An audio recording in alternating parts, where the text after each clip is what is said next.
Toba take Singh में मारिया कत्ल case की डीएनए रिपोर्ट सामने आई है। डीएनए रिपोर्ट के मुताबिक मकतूला मारिया से ज्यादती साबित नहीं हुई। पुलिस का दावा है कि मारिया को गैरत के नाम पर कत्ल किया गया है।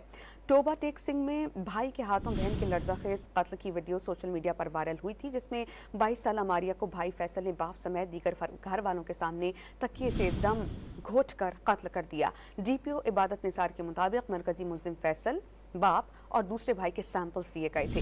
डीएनए रिपोर्ट में मकतूला मारिया से जिनसी ज्यादती साबित नहीं हुई। डीपीओ के मुताबिक मरकजी मारिया को गैरत के नाम पर कत्ल किया गया।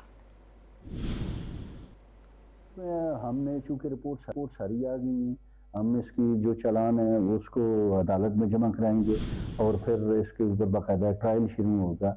और हमें बड़ी उम्मीद है कि तमाम एविडेंसेस जो हैं उनको बड़ा मेथोडिकली साइंटिफिकली जो है वो कलेक्ट किया गया है।